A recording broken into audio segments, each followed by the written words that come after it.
so I can ask some questions. So I'm very glad that we're talking about transit today. I want to talk about bridges because bridges are a key part of transit and our broader transportation system. However, according to the Federal Highway Administration, nearly 69,000 highway bridges, that's more than 1 out of every 10 highway bridges in the whole country, are currently classified as structurally deficient.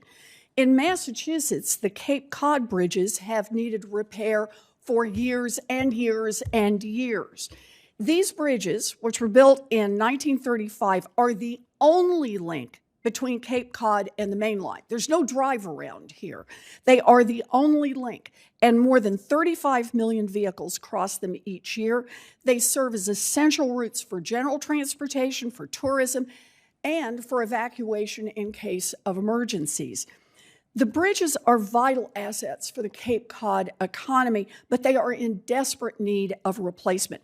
While the average age of an American bridge across the country is 42 years old, the Cape Cod bridges are 90 years old.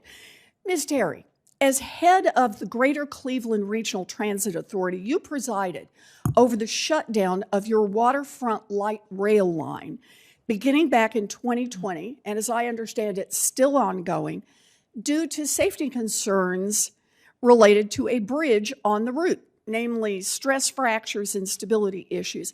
I want to ask you just to say a word about what was the impact on Cleveland citizens and the local economy of having to shut down transit routes because of bridge maintenance issues? So thank you for the question.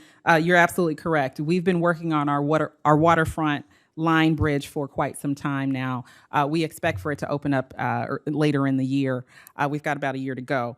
That particular bridge was not as old as the ones you mentioned. However, it was built in 1996. And that being said is even more disconcerting because it's a younger bridge with particular safety issues that we found actually during an inspection, which allowed us to be able to get ahead of some of the catastrophe that could have occurred. Right. But you shut it down. We did. Tell me a little bit about the impact on the citizens of Cleveland. Absolutely. So that bridge serves as a connection to a lot of our entertainment districts, our Cleveland Browns, if you're a football fan, and also some of the science centers downtown, as well as the Flats neighborhood, which has a huge economic driver for residential as well as entertainment.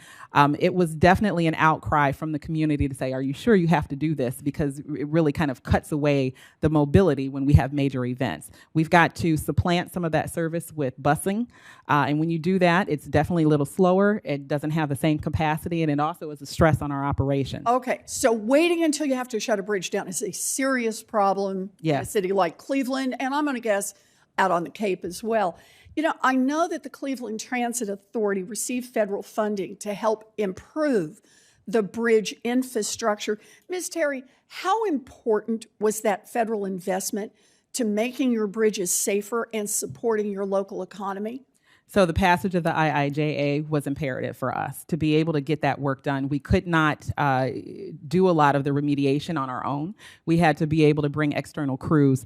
So that was imperative. And then also it allowed us to be able to keep the rest of our projects on time so that we didn't have to kind of trade one project for another.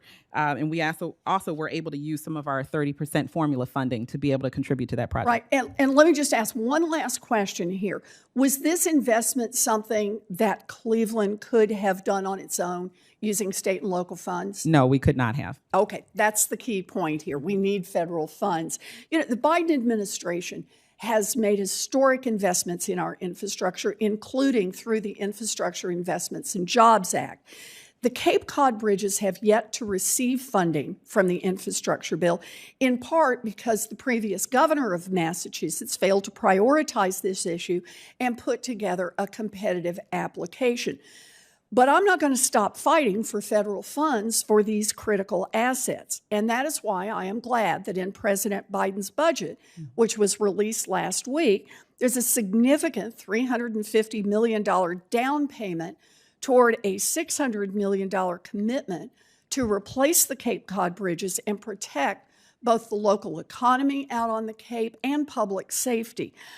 Our bridges should not be weak links in our transportation systems, and I am committed to making sure that happens both in Massachusetts and all around the country. So thank you very much, and thank you for your work. Thank you. And now